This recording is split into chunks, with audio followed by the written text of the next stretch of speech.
तो आपका स्वागत है। आप स्टेज पर आकर अपने विचार कर सकते हैं। कोई भी प्रश्न पूछना चाहते हैं, प्रश्न अपनी बात रखना चाहते हैं। सर, आप दिख रहे हैं, सब लोग बड़े ज्ञाता हैं पानी के, और श्याम सुंदर जी भी, राठी साहब हमारे साथ 2 साल पिछली बार थे, कई ज्ञापन भी उन्होंने दिए।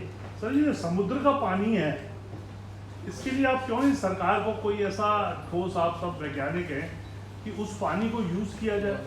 इतना समुद्र हमारे पास आता है, समुद्र है चारों तरफ, वो क्यों नहीं हो सकता है? क्या उसमें प्रॉब्लम है कि क्या ऐसे मिनरल्स हैं कि काफ़ी उसमें? पिछली बार हमने सवाल किया था मंत्री से, बोले बहुत महंगा पानी पड़ेगा, वो 25 रुपये की जैसे बिस्लरी बॉटल 10 की आती है, वो 25 रुपये लीटर पड़ेगा।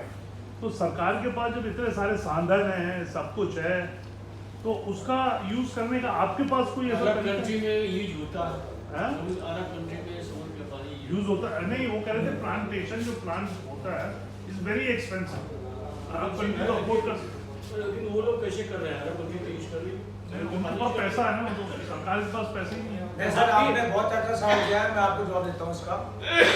आपने कहा कि समुद्र का पानी से पानी इकट्ठा किया जाए, तो आप ये देखिए कि प्रकृति ने मानव को, जीव जंतु को और पादप जगत को, दोनों को ही जल दिया है, लेकिन मानव प्राण क्या बेईमान हो गया है। मानव ने क्या किया है कि पेड़ पौधों का हक जो प्रकृति ने दिया है ना, उस पानी को छीन लिया भूगर्भ से दोहन कर करके। जब हम देखते हैं, जब हम 10 साल का था तो मैं अपने कुएं के अंदर कुएं में कूद के नहा लेता, 20 फीट पानी भी नहीं था, और अब पानी चला गया 800 फीट नीचे चला गया। तो हुआ क्या कि हमारी जो जल संग्रहण की जो बात है ना, वो इसी आधारित है कि जो प्रकृति ने जो पानी दिया, वो मानव प्रकृति के दिए हुए पेड़ पौधे हैं, उनका हक नहीं छीने, उनका खाद्य नहीं छीने, और अपना हक ही काम में ले। तो नदी नालों पे से जो पानी जाता है, जो समुद्र में पानी बहता है, वो पानी समुद्र में से जाता है, तो उसको रोक के, उस पानी को रोक के संग्रह करके और उसको आम जनता के लिए पहुंचाने की व्यवस्था सरकार करे, या केंद्र सरकार करे, या राज्य सरकार करे। केंद्र सरकार सवाल आपने वो काम नहीं करते, ये हमारा वैज्ञानिक का काम है, हमारा बताना। बाकी ये जिम्मेदारी उनकी है। तो आप समुद्र की जो पानी जाता है ना, उसी पानी रोकने की बात कर रहे हैं। मैं सवाल दूसरा कर रहा था कि जो वो पानी है उसको क्या यूज कर सकते हैं? क्योंकि आप वैज्ञानिक हैं, मुझे तो नहीं पता, मैंने तो कभी समुद्र का पानी किया नहीं। कर सकते हैं तो कितने ट्रीटमेंट है, क्या उसका है? क्योंकि सरकार कहती है बहुत महंगा ट्रीटमेंट है।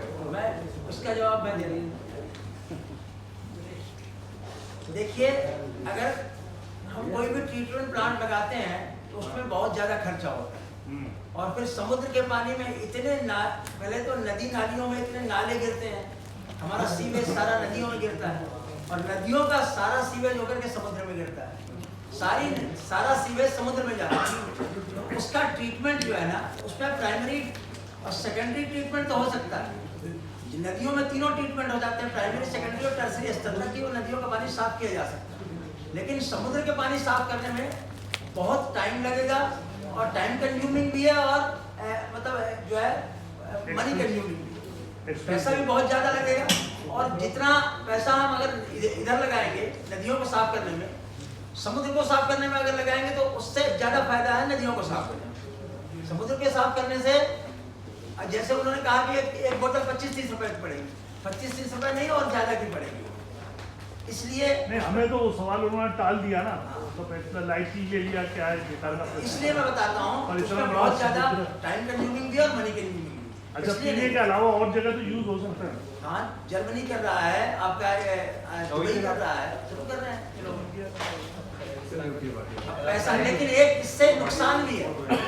इससे नुकसान क्या है?